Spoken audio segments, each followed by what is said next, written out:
La vraie vie, c'est oser entreprendre. B2B avec Groupe Mutuel.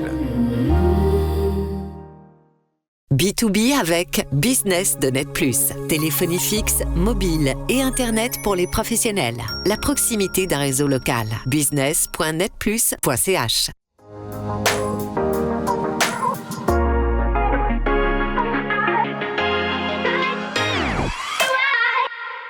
Bonjour Guido Terrini et bienvenue dans B2B. Bonjour. Un B2B spécial, hein. Tout le monde l'aura reconnu parce qu'il est consacré à l'horlogerie à l'occasion de l'édition 2026 de Watches and Wonders. Vous êtes depuis 5 ans à la tête de la manufacture Parmigiani Fleurier et au bénéfice d'une grande carrière dans l'horlogerie et l'industrie du luxe, notamment 20 ans chez Bulgari. On sait la période compliquée, le franc fort, les droits de douane, le conflit au Moyen-Orient. Mais avant de parler de tout ça, et du salon bien sûr, faisons connaissance, c'est la partie portrait.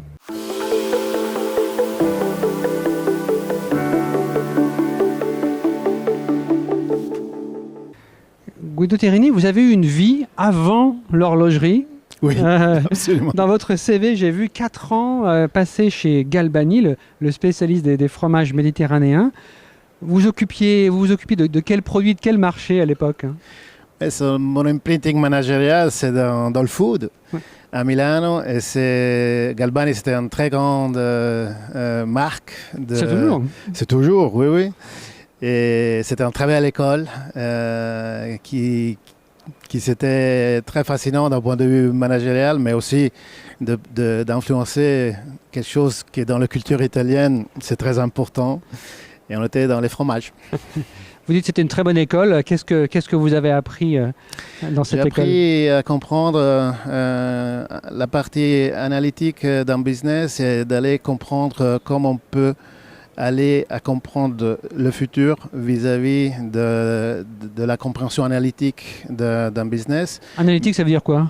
Ça veut dire comprendre depuis les data et connect the dots between des causes et des effets.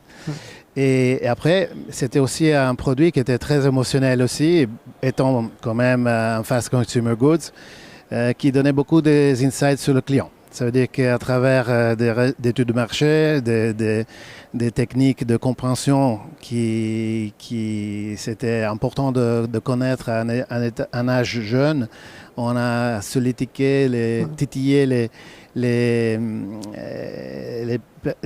perceptions et les choix.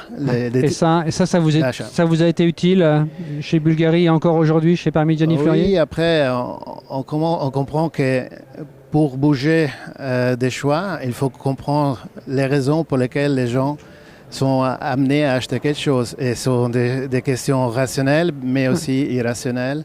Et c'est intéressant de comprendre. On reviendra sur ces questions dans la deuxième partie. J'ai lu, on va rester sur votre parcours, j'ai lu que c'est par amour que vous avez rejoint la Suisse et découvert l'horlogerie. Et c'était en lien avec votre épouse, c'est ça? À l'époque, ce n'était pas encore mon épouse, pas encore votre épouse, mais elle est devenue après. Et je pense que la vie nous amène à faire des choix, certaines fois avec le cœur plutôt qu'avec la tête. Mais j'ai pris la décision de déménager en Suisse. De quitter Milan. Quitter Milan et de venir en Suisse. Et je pense que j'ai bien fait parce que j'ai découvert un monde différent, un monde de luxe, avec la facilité d'entrer par une marque italienne. Ça veut dire que j'étais en Suisse, mais avec quand même une culture italienne d'entreprise. Vous parliez déjà aussi bien français? Bon, je fais plein de fautes encore. Je me sens. Ma famille, ma fille et mon épouse se prend le jeu de moi sur l'accent, les féminines. Mais non, je parlais assez bien parce que j'avais vécu en Belgique quand j'étais petite et j'ai appris le français jouant avec les copains quand j'étais petit. Pourquoi est-ce que vous aviez vécu en Belgique? Mon père a fait une expérience de 5 ans là-bas et à l'âge de 4 ans, je fais une période de ma vie là et ça m'est resté le français que j'ai appris là. Ça vous a plu cette expérience belge? Vous en avez encore quelques souvenirs? Oui, c'était une belle enfance, c'était quelque chose que j'adorais. On a beaucoup de souvenirs en cette période. Vous êtes resté 20 ans dans le groupe Bulgari, dans l'entreprise Bulgari. J'imagine que ce n'était pas prévu dès le départ.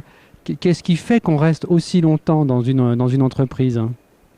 Je pense que c'est question de profondeur dans le travail et de continuer à évoluer dans le job.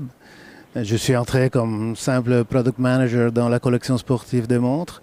Et après, j'ai appris à devenir amoureux de montres en montant dans les hiérarchies. Et en 2009, quand j'ai pris la tête de la division et j'ai pu avoir aussi la direction des manufactures et guider une intégration verticale de la marque, j'ai découvert que les vrais héros de l'horlogerie sont dans la manufacture. Et ça m'a fait vraiment tomber. C'est pas que les petites mains, c'est... Il y a je pense que ce n'est pas toujours compris, mais dans la culture horlogère, il y a un courage, un engagement personnel, un attachement au maillot, comme on dit, qui m'a vraiment ému dans certains projets. Et je ne dis pas ça comme une forme rhétorique, parce que quand on se dépasse, je pense que c'est la plus belle satisfaction managériale qu'on peut faire d'amener des équipes à surpasser l'idée originale. Et c'est arrivé plusieurs fois dans cette expérience. Chez Bulgari, vous dirigez une équipe, c'était combien d'employés à peu près? C'était plus que 320 personnes. Et aujourd'hui, parmi Johnny Fleurier, c'est... Nous sommes une petite septantaine. Ça fait comment de passer d'une grande échelle à vraiment plutôt une PME? La beauté de notre métier, c'est guider en créativité. Et ça change pas beaucoup. Ça change la marque, ça change les valeurs, ça change la clientèle. Mais ce qu'on doit comprendre, c'est les valeurs. Les valeurs de la marque et les valeurs du client. Et les synthétiser en guidant une équipe créative à transférer ça dans un produit, dans une communication, dans une distribution. Et ça, c'est hyper important parce que le luxe, d'abord, c'est une expression valoriale plutôt que commerciale. La commerciale doit être l'outcome de tout ça. Et la dimension de la marque Bulgari, c'était une dimension énorme et c'est une marque multifacette parce qu'il y a plusieurs catégories de produits. Ça veut dire que c'était une matrix comme organisation. Ici, c'est une culture horlogère spécifique, c'est une seule catégorie de produits. On est toutes focalisées dans le même scope. Et c'est en dimension plus petite. C'est ça qui vous intéressait quand vous avez décidé de rejoindre Parmigiani Fleurier? Je pense que c'est le fait. Parmigiani avait des qualités qui, je trouve, étaient très intéressantes au moment quand je suis entré. Parce que c'est un luxe discret, c'est un luxe profond. Oui. Et c'est une évolution qui avait déjà donné des signaux à l'époque. Dans 2021, personne ne parlait de quiet luxury à l'époque. Oui. Et aujourd'hui, c'est 5 ans après, c'est une transformation valoriale et culturelle. Mais pour respecter ces valeurs, il faut aussi une crédibilité de maîtriser le manufacturing, maîtriser la production, la façon et tout ça. Et cette marque a tout ça sur le groupe de la Fondation Sando. Et c'est très important de pouvoir exprimer ça dans la créativité, dans l'intérêt d'un client qui est connaisseur et non ostentatoire. On y reviendra dans la partie entreprise dans un instant, mais une dernière question. J'ai lu que vous avez une autre passion, c'est la moto. Ah oui. Quel type de moto conduisez-vous ? J'ai un BMW 1150, c'était mon cadeau de noces, il y a 25 ans aujourd'hui. Vous l'avez toujours ? Et je l'ai toujours, absolument. Je suis quelqu'un de loyal, je pense que vous avez compris, et loyal. Et pour mes 25 ans de mon cadeau de noces, je vais faire la customisation de la même, mais 25 ans après, la 1300, avec les mêmes couleurs et la même... Et donc pas d'électrique, hein ? Non, pas d'électrique, sorry. C'est pas la même émotion? Non, mais la moto, ça doit parler au cœur. D'accord. Et à quand une montre inspirée de cet environnement, de cet univers de la moto? Non, ça c'est mon univers, c'est pas l'univers de la marque. La marque, voilà, la transition est toute trouvée. On va découvrir la marque Parmigiani Fleurier dans la partie entreprise.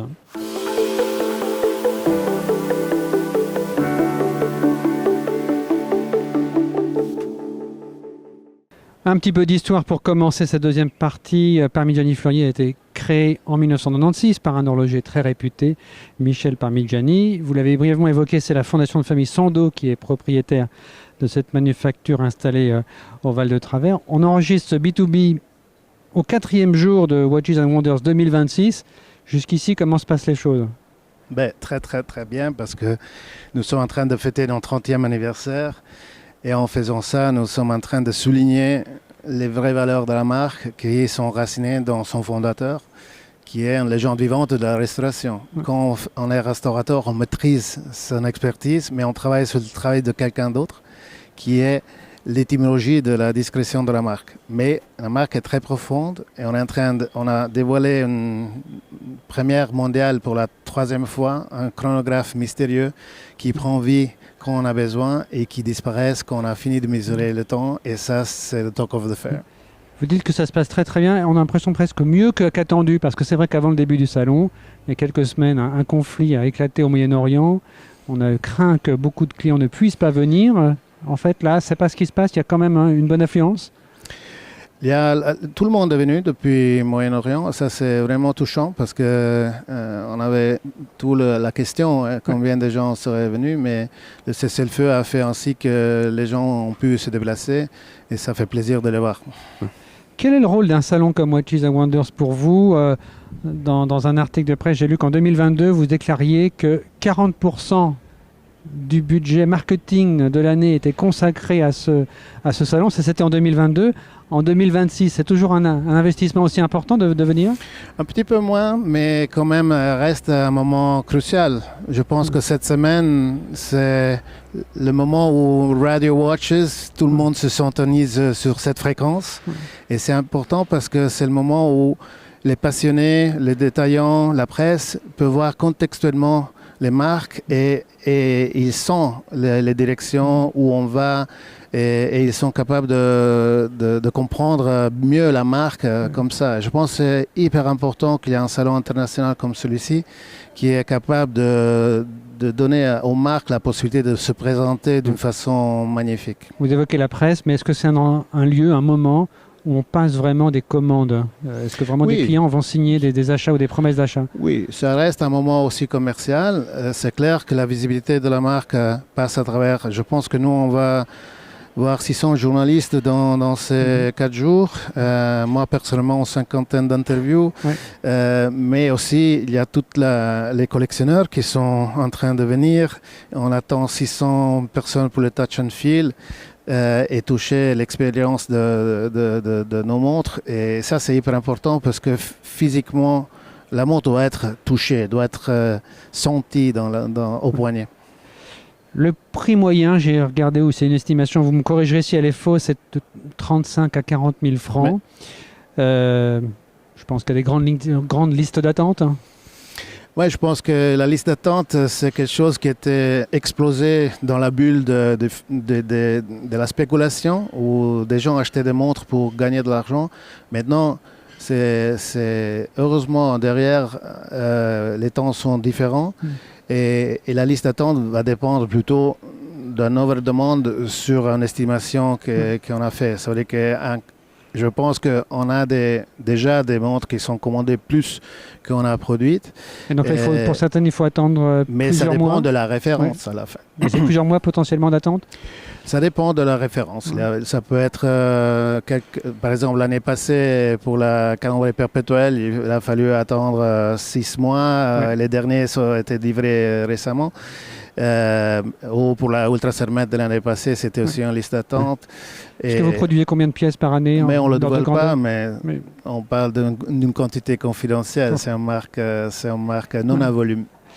Ça pose la question de qu'est-ce que c'est que le luxe aujourd'hui ? J'ai évoqué cette fourchette de prix. Est-ce que c'est ça qui va définir que c'est une montre de luxe ? Je pense que le luxe est une transformation valoriale. Je pense que la clientèle, surtout qui est au sommet de la pyramide des consommateurs, et je ne parle pas ça d'un point de vue de prix, je parle ça d'un point de vue de connaissance.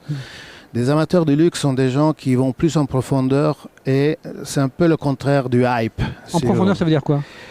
Le pourquoi des choses, la racine de la marque, quel est l'héritage, quelle est l'authenticité de cette créativité.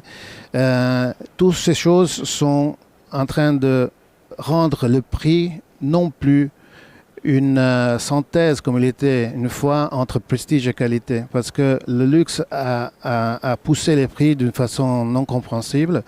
Et ça veut dire que les connaisseurs, ils sont plus attentifs à déchiffrer l'objet ou la marque et ils comprennent beaucoup mieux. Parce qu'ils sont plus éduqués et c'est quelque chose qu'on arrive avec une certaine maturité, non d'âge, mais de culture et de fruition du luxe. Et ça va au-delà des montres. Et c'est ce que nous, on appelle private luxury, dans le sens qu'on est moins attentif à un client qui cherche une reconnaissance sociale, mais c'est plutôt un choix de faire un plaisir intime et profond, personnel. Et c'est un client masculin ou est-ce qu'il est féminin? C'est une question un peu d'actualité aussi, puisque le Grand Prix d'horlogerie de Genève vient de retirer les catégories hommes et femmes. Avant, chez Bulgari, c'était quand même beaucoup aussi marqué par les montres féminines. Quel regard vous portez sur cette distinction hommes et femmes vous-même? Moi, je trouve que ça dépend de la marque. Et ça dépend de la femme qui achète, parce que je pense que beaucoup de monde a essayé de dire que c'est une montre féminine.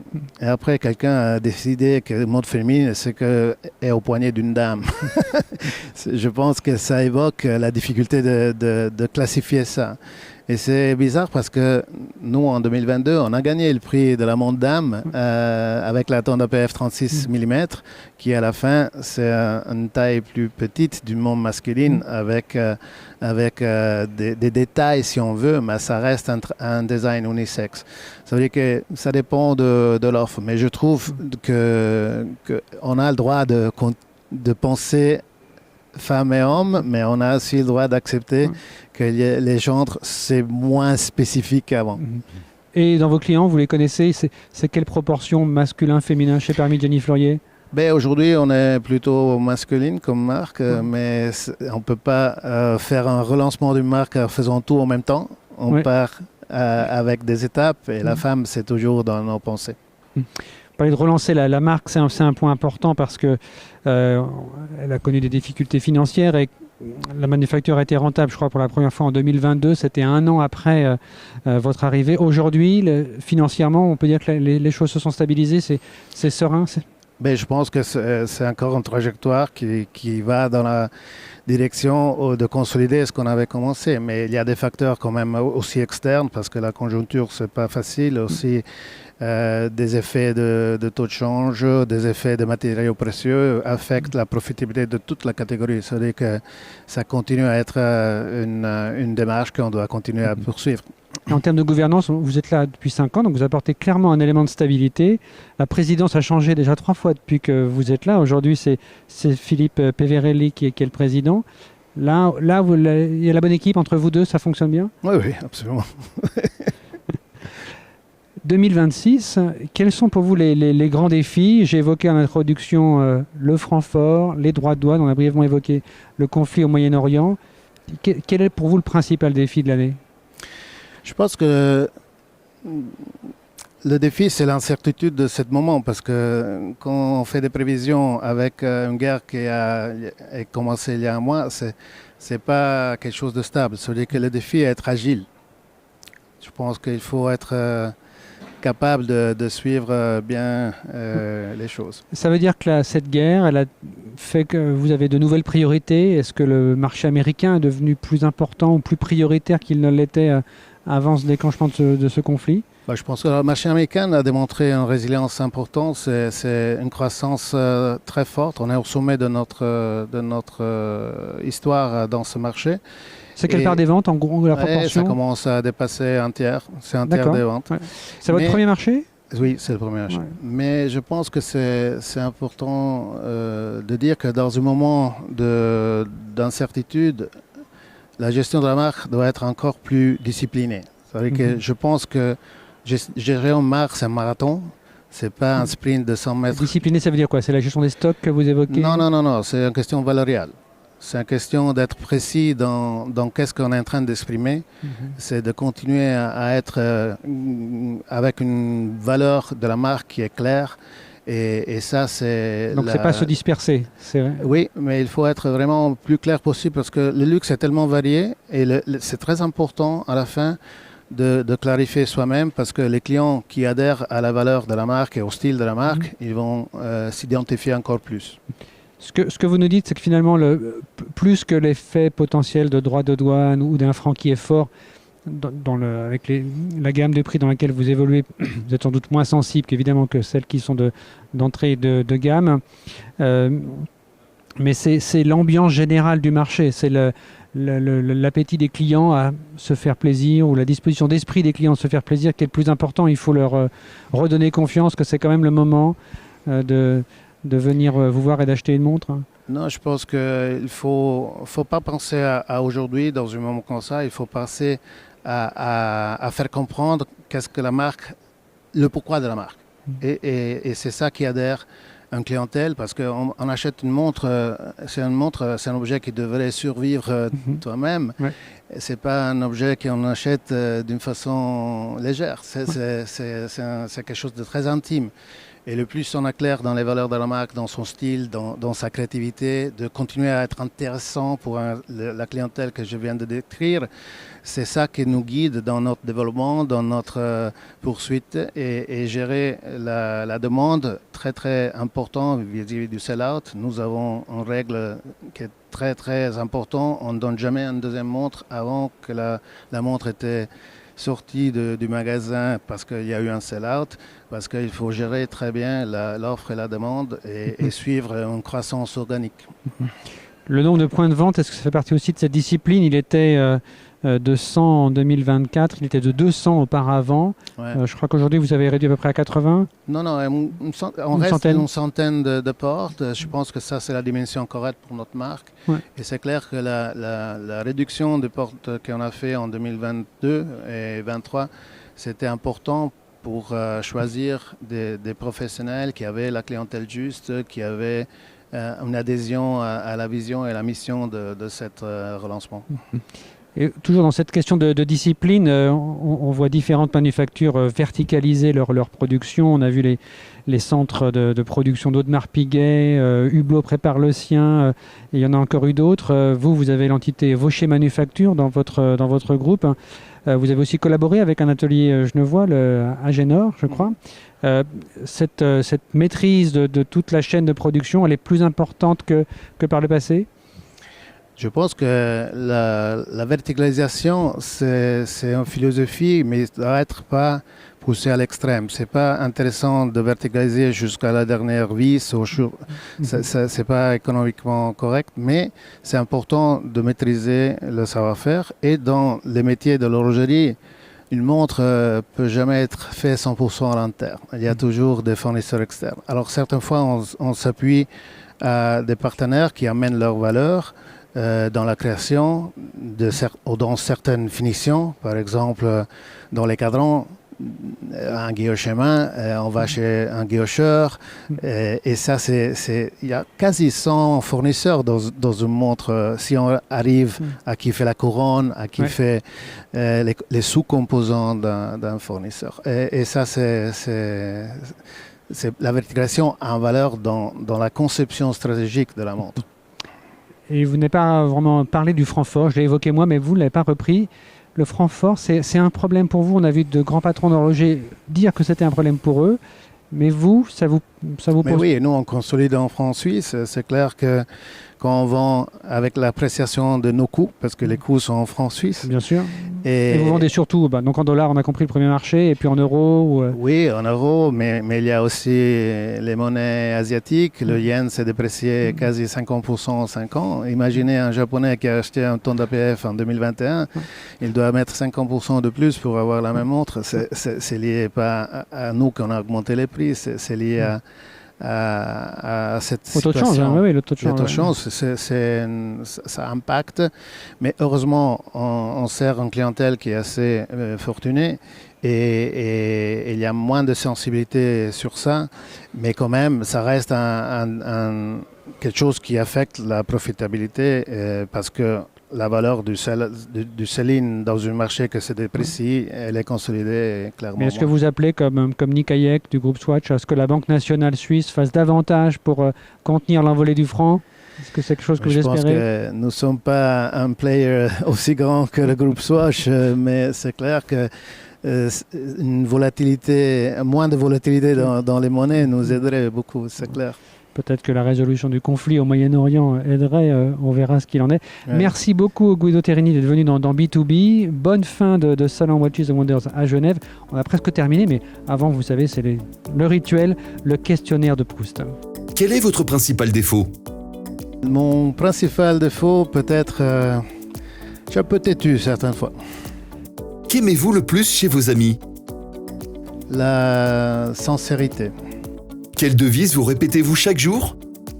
Everybody has a plan until they get punched in the face. Quel conseil donneriez-vous à quelqu'un qui crée son entreprise? D'avoir bien clair les valeurs que vous voulez exprimer.